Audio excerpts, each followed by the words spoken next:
दोस्तों नमस्कार, स्वागत है एक बार फिर से आज की बड़ी और ताजा खबरों में। आपको बता दें कि किसान नेता राकेश टिकैत के प्रदर्शन के बाद नरम पड़ी हरियाणा सरकार। गिरफ्तार किए गए 2 प्रदर्शनकारी किसानों को किया रिहा। वहीं राकेश टिकैत के जरिए बंगाल से बाहर प्रभाव जमाने की तैयारी में ममता बनर्जी बुधवार को करेंगी मुलाकात। वहीं पीएम नरेंद्र मोदी का बड़ा ऐलान, देश में 21 जून से सभी को लगेगा मुफ्त में कोरोना का टीका। 80 करोड़ लोगों को दीपावली तक मिलेगा फ्री में राशन। वहीं पीएम मोदी ने बीजेपी महासचिवों को 4 घंटे तक दिया चुनावी जीत का मंत्र। कहा, हार से सीख लेकर बनाए सारी रणनीति। वहीं बीजेपी से मुकाबला करने के लिए देश में विस्तार करेगी टीएमसी। मुख्यमंत्री ममता बनर्जी के भतीजे अभिषेक बनर्जी ने किया ऐलान। वहीं मध्य प्रदेश में जूनियर डॉक्टरों की हड़ताल को दिल्ली के डॉक्टरों ने दिया खुला समर्थन। देश भर में आंदोलन की दी कड़ी चेतावनी। वहीं पेट्रोल डीजल की बढ़ती कीमतों पर राहुल गांधी ने मोदी सरकार पर बोला हमला। वहीं यूपी समेत 5 राज्यों में चुनावों के लिए बीजेपी ने कसी कमर। महासचिवों की बैठक में हुए बड़े फैसले।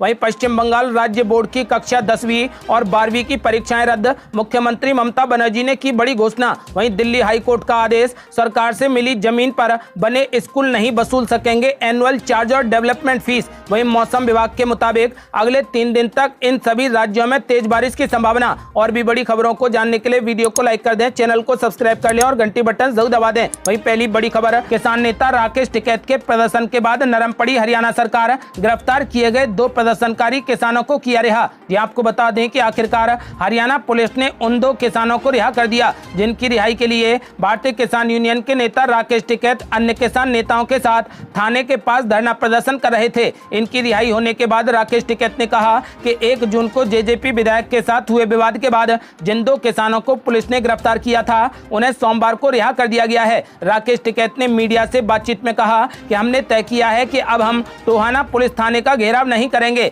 प्रशासन से मुलाकात के बाद हमारी सभी मांगे मान ली गई हैं। सभी केस हटा लिए जाएंगे। एक व्यक्ति जो अभी भी जेल में हैं, कुछ जरूरी कार्यवाही पूरी करने के बाद उन्हें भी रिहा कर दिया जाएगा। अब हम वापस दिल्ली जाएंगे और 3 कृषि कानूनों के खिलाफ लड़ाई को जारी रखेंगे। किसान आंदोलन को लेकर राकेश टिकैत ने साफ कर दिया है कि किसान आंदोलन तब तक जारी रहेगा जब तक सरकार कृषि कानूनों को रद्द नहीं कर देती। यदि आप भी किसानों का खुले दिल से समर्थन करते हैं तो इस वीडियो को लाइक कर अपनी राय हमें कमेंट बॉक्स में जरूर दें।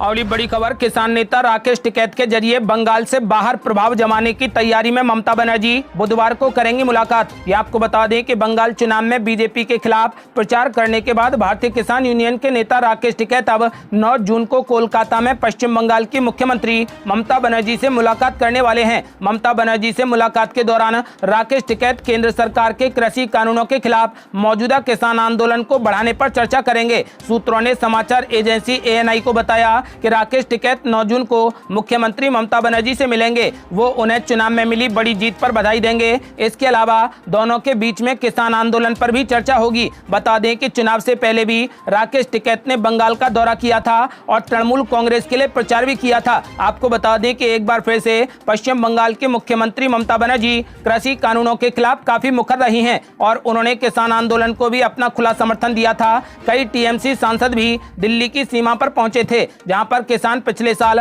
नवंबर से ही धरने पर बैठे हैं। कोरोना महामारी का प्रसार कम होने के बीच किसानों ने भी अपने आंदोलन को एक बार फिर से तेज करने की योजना बनाई है। केंद्र सरकार के लाए गए 3 कृषि कानूनों के खिलाफ किसान लगातार अपना प्रदर्शन कर रहे हैं। आपको बता दें कि अब ममता बनर्जी ने भी किसानों को हवा दे दी है। अब ये आंदोलन और तेज होने वाला है क्योंकि अब कोरोना का प्रभाव थोड़ा कम हुआ है। इसको लेकर किसान नेता पूरे तरीके से सजग हैं। इसलिए मुख्यमंत्री ममता बनर्जी ने राकेश टिकैत को पश्चिम बंगाल बुलाया है। अब देखना यह होगा कि दोनों के बीच में क्या चर्चा होती है। अगली बड़ी खबर, पीएम नरेंद्र मोदी का बड़ा ऐलान। बोले, देश में 21 जून से सभी को लगेगा मुफ्त में टीका और 80 करोड़ लोगों को दीपावली तक मिलेगा फ्री में राशन। ये आपको बता दें कि प्रधानमंत्री नरेंद्र मोदी ने देश को संबोधित किया। उन्होंने कोरोना की दूसरी लहर के बीच लोगों को जागरूक रहने की अपील की, साथ ही कोरोना वॉरियर्स का हौसला भी बढ़ाया। बता दें कि प्रधानमंत्री नरेंद्र मोदी कोरोना काल में अब तक 8 बार देश को संबोधित कर चुके हैं। प्रधानमंत्री नरेंद्र मोदी ने कहा कि कोरोना की दूसरी लहर से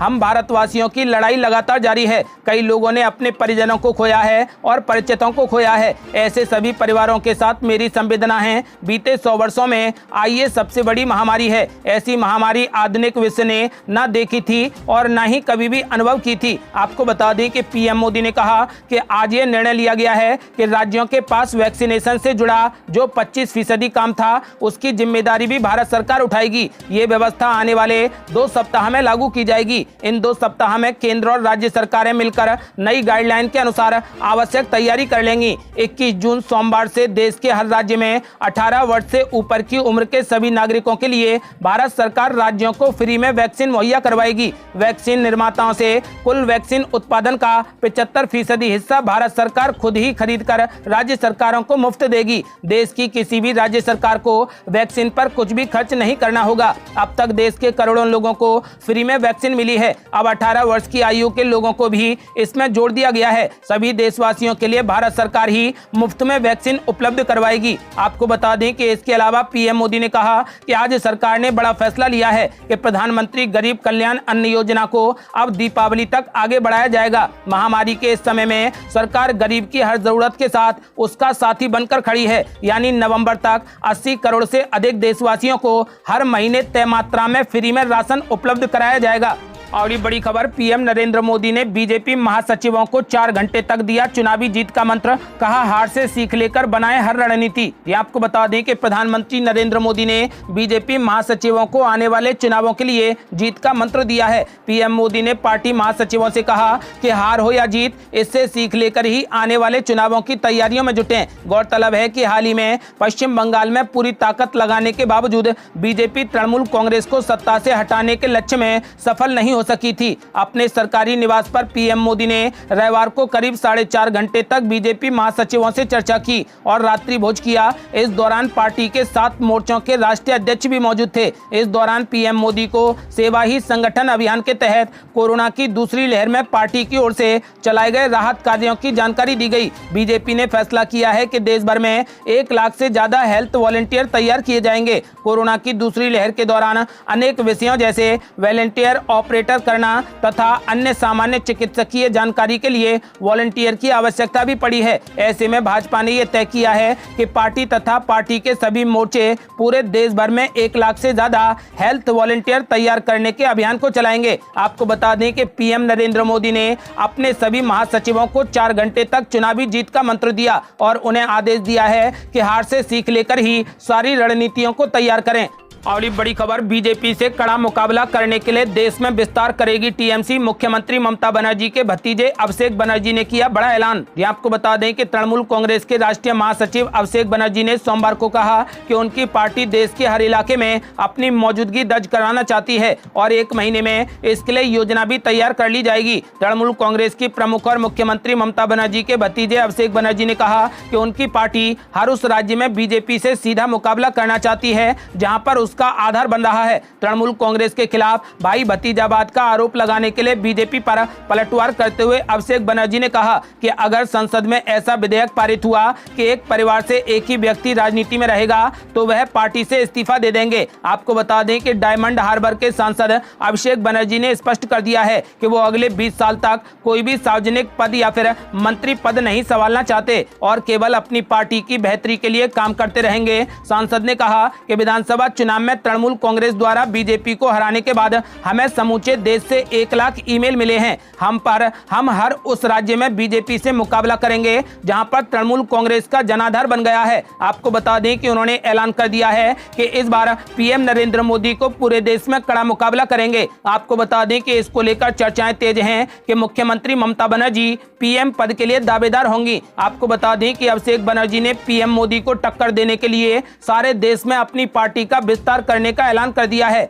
और ये बड़ी खबर है, मध्य प्रदेश में जूनियर डॉक्टरों की हड़ताल को दिल्ली के डॉक्टरों ने दिया समर्थन। देश भर में आंदोलन की दी कड़ी चेतावनी। ये आपको बता दें कि मध्य प्रदेश में पिछले कई दिनों से जूनियर डॉक्टरों की हड़ताल जारी है। अब इस हड़ताल को दिल्ली एम्स और सफदरजंग अस्पताल के डॉक्टरों का समर्थन भी मिल गया है। मध्य प्रदेश में जूनियर डॉक्टर अपने वेतन को बढ़ाने, अपने और अपने परिवार के लिए कोरोना उपचार में प्राथमिकता की मांग कर रहे हैं। दिल्ली एम्स और सफदरजंग अस्पताल के डॉक्टरों का कहना है कि जूनियर डॉक्टरों की मांगे एकदम जायज हैं और कहा कि राज्य में मुख्यमंत्री शिवराज सिंह चौहान को जल्द ही प्रदर्शन कर रहे डॉक्टरों से मिलना चाहिए। राष्ट्रीय राजधानी के 2 बड़े अस्पतालों के डॉक्टरों ने रविवार को शाम करीब 7 बजे सड़कों पर उतरकर मोमबत्ती जलाकर मार्च भी निकाला था। विरोध कर रहे डॉक्टरों ने मध्य प्रदेश के जूनियर डॉक्टरों के लिए न्याय की मांग करते हुए नारे भी लगाए। Federation of resident doctors association के प्रतिनिधियों ने एक बयान में कहा कि हम मध्य प्रदेश की सरकार के अत्याचारों और बेरुखी से बेहद नाराज नाराज हैं। आपको बता दें कि अब हाई कोर्ट के आदेश के बाद हड़ताल को खत्म कर दिया गया है और डॉक्टरों की सभी मांगों को मान लिया गया है और डॉक्टर अब अपने काम पर लौट गए हैं। देश में बढ़ती महामारी को देखते हुए ये हड़ताल खत्म कराना जरूरी थी, इसलिए कोर्ट ने फैसला किया है कि डॉक्टरों की फिलहाल सारी मांगों को मान लिया जाए। आपको बता दें कि इसको लेकर फिलहाल हड़ताल खत्म कर दी गई है। और बड़ी खबर, देश में पेट्रोल डीजल की बढ़ती कीमतों को लेकर राहुल गांधी ने मोदी सरकार पर बोला तगड़ा हमला। ये आपको बता दें कि कांग्रेस के पूर्व अध्यक्ष और नेता राहुल गांधी ने पेट्रोल डीजल की लगातार बढ़ रही कीमतों को लेकर प्रधानमंत्री नरेंद्र मोदी पर जोरदार हमला बोला है। राहुल गांधी ने पीएम मोदी पर वार करते हुए सोमवार को कहा कि उनके शासन में टैक्स बढ़ोतरी की लहरें लगातार आ रही हैं, जिसके कारण महंगाई आसमान छू रही है और आम लोगों का जीवन बहुत कठिन हो गया है। राहुल गांधी ने कहा कि कई राज्यों में अनलॉक की प्रक्रिया शुरू हो रही है। पेट्रोल पंप पर बिल देते समय आपको मोदी सरकार द्वारा किया गया महंगाई में विकास दिखेगा। टैक्स वसूली महामारी की लहरें लगातार आती जा रही हैं। आपको बता दें कि इसके अलावा रणदीप सिंह सुरजेवाला ने टैक्स बढ़ोतरी को लेकर मोदी सरकार की आलोचना में ट्वीट किया और कहा कि भयंकर जनलूट पार्टी पिछले 13 महीनों में पेट्रोल 25 रुपए 72 पैसे प्रति लीटर और डीजल 23 रुपए 93 पैसे प्रति लीटर तक बढ़ा चुकी है। कई राज्यों में 100 रुपए प्रति लीटर पार हुआ है। पेट्रोल डीजल में रिकॉर्ड तोड़ बढ़ोतरी के लिए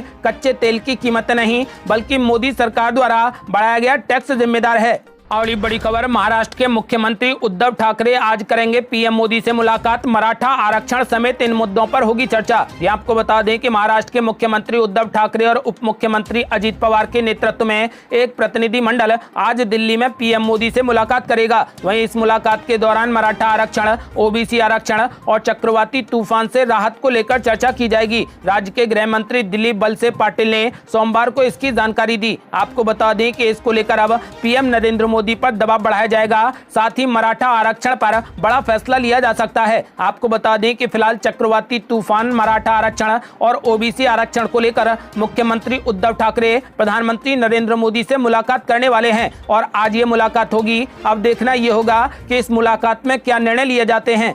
और बड़ी खबर, मुलायम सिंह यादव ने लगवाई कोरोना वैक्सीन तो यूपी के उप मुख्यमंत्री ने अखिलेश यादव पर बोला हमला, बोले अब तुरंत मांगे माफी। ये आपको बता दें कि समाजवादी पार्टी के संरक्षक मुलायम सिंह यादव ने सोमवार को कोरोना की वैक्सीन लगवा ली। मुलायम सिंह यादव की वैक्सीन लगवाते हुए तस्वीर शेयर कर यूपी के उप मुख्यमंत्री ने अखिलेश यादव पर जोरदार हमला बोला है। केशव प्रसाद मौर्य ने कहा कि सपा संरक्षक मुलायम सिंह यादव का स्वदेशी वैक्सीन लगवाने के लिए धन्यवाद। आपका वैक्सीन लगवाना इस बात का प्रमाण है कि सपा के राष्ट्रीय अध्यक्ष अखिलेश यादव ने वैक्सीन को लेकर अफवाह फैलाई थी। इसके लिए अखिलेश यादव को तुरंत माफी मांगनी चाहिए। आपको बता दें कि अखिलेश यादव ने कहा था कि वह बीजेपी की वैक्सीन नहीं लगवाएंगे। जब अपनी सरकार आएगी तो सबको फ्री में वैक्सीन लगेगी, हम बीजेपी की वैक्सीन नहीं लगवा सकते। अखिलेश यादव के इस बयान पर काफी सियासत भी हुई थी। बीजेपी ने इस पर कहा था कि ये देश के वैज्ञानिकों का अपमान है। इसके बाद अखिलेश यादव ने इस पर सफाई भी दी थी कि उनका बयान वैक्सीन बनाने वाले वैज्ञानिकों के खिलाफ नहीं बल्कि बीजेपी की नीयत के खिलाफ है। आपको बता दें कि मुलायम सिंह यादव ने